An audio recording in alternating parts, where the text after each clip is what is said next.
زندگی کیسے گزارنی ہے۔ میرے نبی کی زندگی کا دوسرا رخ کہ بطور انسان زندگی کیسے گزارنی ہے، مرد عورت ہے، زندگی کیسے گزارنی ہے۔ پہلا رشتہ جو قائم ہوا دنیا میں وہ ہے خامد اور بیوی، حضرت آدم اور حوا کا نکاح ہوا۔ اللہ تعالیٰ نے عورت کو کمزور بنایا تو پہلے دن سے اس کو عزت اور احترام دیا تاکہ ساری زندگی اس کمزوری سے ناجائز فائدہ نہ اٹھایا جائے بلکہ اس کو عزت دی جائے۔ کہ آدم علیہ السلام کے لیے مٹی اکٹھی کی، پانی ڈالا، گوندھا اور ایک اسٹیچو بنایا اور ڈال دیا۔ جب وہ خشک ہوا اس میں روح ڈالی اور پھر وہ ننگے بدن تھے، پھر ان کو جنت کے کپڑے پہنائے اور جنت میں ڈال دیا۔ اس کائنات کا حسن بھی عورت سے ہے اور جنت کا حسن بھی عورت سے ہے۔ حضرت آدم علیہ السلام جنت میں، لیکن بابے جی دا دل ہی نہیں لگتا، کلے کلے ہی ٹورے پھر دیں۔ اب اللہ نے عورت کو بنانے کا ارادہ کیا تو اللہ ایک ڈھیر مٹی کا اکٹھا کر کے عورت کے لیے بھی بنا دیتا اور اس کا اسٹیچو بنا دیتا اور اس کو خشک ہونے دیتا، پھر اس میں روح ڈالتا، پھر اس کو کپڑے پہناتا۔ آپ حیران ہوں گے، سبحان اللہ، اللہ نے ایسا نہیں کیا۔ آدم علیہ السلام سوئے، آنکھ کھلی تو دیکھا ایک خوبصورت حسین عورت۔ یہ بات اکثر لوگوں کو معلوم ہوگی کہ یوسف علیہ السلام دنیا کے حسین ترین انسان تھے، اور یہ بات شاید کسی کو معلوم نہیں ہوگی کہ دنیا کی سب سے حسین خوبصورت عورت حضرت حوا ہے۔ حوا جن پر بڑھاپا آیا ہی نہیں، 1000 سال کے قریب زندگی گزاری، بڑھاپا نہیں آیا۔ حضرت آدم اور حوا قریب قریب عمر تھی۔ حضرت آدم کی عمر تو کتابوں میں مل جاتی ہے 1000 برس، لیکن حضرت حوا کی عمر کتنی تھی یہ کہیں پڑھنے کو ملا نہیں، اس لیے میں اندازہ کرتا ہوں کہ قریب قریب ہوگی۔ بڑھاپا نہیں آیا، بیماری نہیں آئی۔ اور حضرت حوا کو مینسز بھی نہیں آتے تھے۔ یہ عجیب بات آپ کو بتاؤں، اللہ نے اتنا جنت کا ان کے اندر نمونہ رکھا۔ تو جب حضرت آدم کی آنکھ کھلی تو دیکھا ایک حسن کا پیکر، انہوں نے جنت ہی بھول گئی۔ کہنے لگے یا اللہ ہن دل ٹھریا جا کے، یا اللہ کون ہے؟ کہ تیری بیگم۔ کہ واہ جی واہ، موجاں ہی موجاں۔ تو اللہ تعالیٰ نے نکاح پڑھایا۔ سبحان اللہ، اپنے نبی کی شان دوبارہ سنو۔ تو اللہ نے کہا آدم اپنی بیگم کا مہر ادا کرو۔ تو وہ پوچھنے لگے کیا مہر ہے؟ دیکھو ایک بات سنو، مہر کسی کی بیٹی کی قیمت نہیں ہوتی۔ $1 ہو یا $1 ٹریلین ہو، بیٹی کی کوئی قیمت نہیں ہوتی۔ یہ ایک نشان ہے کہ اس بچی پر اب یہ جو خامد ہے وہ موت تک خرچہ اس کے ذمہ ہے، بیوی کے ذمہ خرچہ نہیں ہے۔ خامد کما کے لائے گا اور اپنی بیگم کو کھلائے گا، اور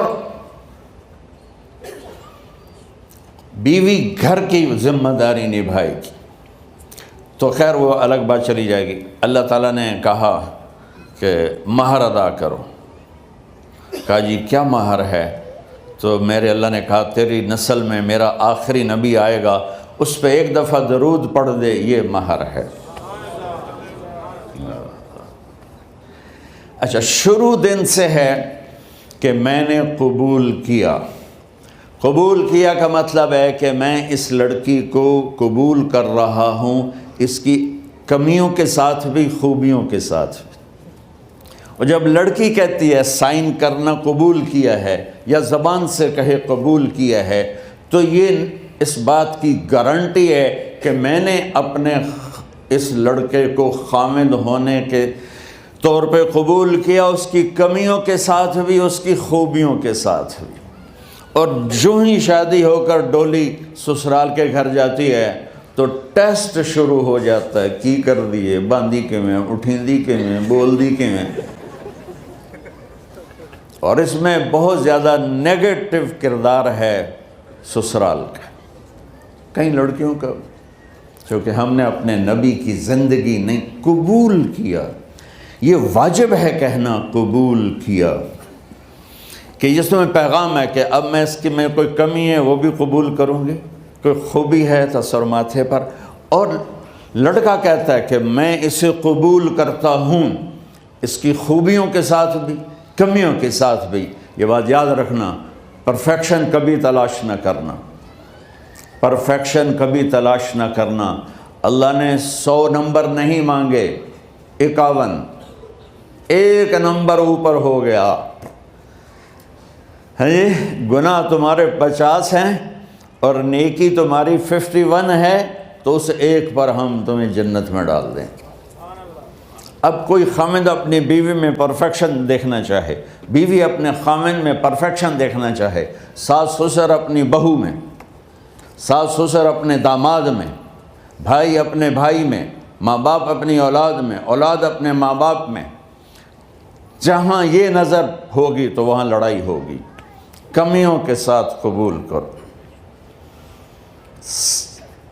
قبول کا لفظ اتنا واجب ہے، تو ڈر تو پھر بہ گئی تھی نا۔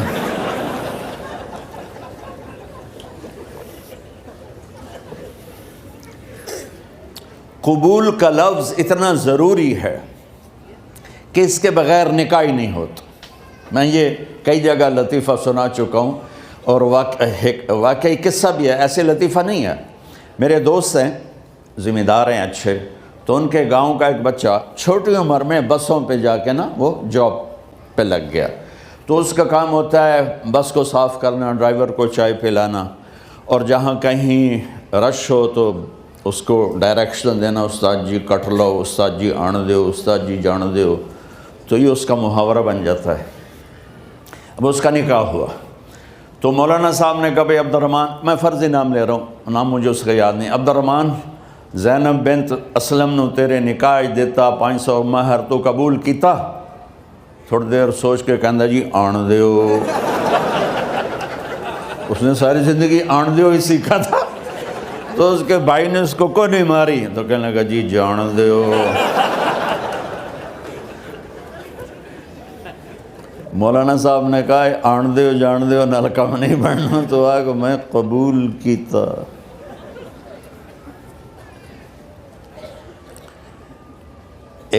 یہ بھی صحیح واقعہ سنا رہا ہوں۔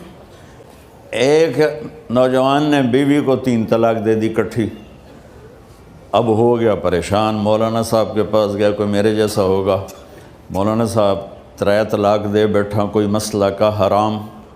کہا جی کوئی رستہ حرام، کوئی گنجائش حرام۔ اس نے جیب سے موٹا سا لفافہ نکالا اور مولانا کے جا نماز کے نیچے ڈال دیا کہ مولانا صاحب کوئی گنجائش؟ کہ ہن تو سوچنا ہی پوے کی آکھیا یہ تو اپنی بیگم نو؟ اس آکھیا جی میں آکھیا ہی 3 طلاق، اس آکھیا مبارک ہوئے طلاق نہیں ہوئی۔ میں آکھیا جی او کیویں؟ آکھیا او جڑا یہ طلاق ہے عربی دا لفظ، اس سے چاکھنا پمدا ہے طلاق۔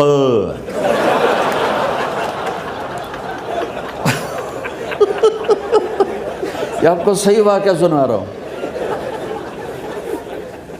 تو تم نے تو چھوٹے کاف کے ساتھ کہا ہے طلاق، او کاف تا کتے آلا ہے، موجاں کر، ایک لفافہ ہو راوے تو چاہے ساری زندگی دا حلال کر دے۔ لفظ قبول اتنا ضروری ہے۔ تو میرے نبی نے 11 شادیاں کی، اللہ کی قسم شوق کی نہیں تھی۔ ما تزوجت وما زوجت الا بوحی من السماء نزل به جبریل۔ کہ لوگوں سن لو میری بات غور سے، مجھے عورت کی کوئی رغبت نہیں ہے، میں نے جہاں شادی کی، جہاں بیٹی کی شادی کی، پہلے اللہ نے آسمان سے جبریل بھیج کے حکم دیا، پھر میں نے قدم اٹھایا۔ تو پہلا رشتہ خامند اور بیوی ہے جو اس کائنات میں جڑتا ہے۔ یہ دنیا کا سارے رشتوں میں نمبر 1 رشتہ ہے، سب سے خوبصورت رشتہ ہے، سب سے اہم رشتہ ہے، سب سے بڑا رشتہ ہے۔ والدین کے لیے چند آیات ہیں، اولاد کے لیے چند آیات ہیں، بہن بھائیوں کے لیے چند آیات ہیں، خاوند اور بیوی کے لیے سینکڑوں آیات ہیں، سینکڑوں۔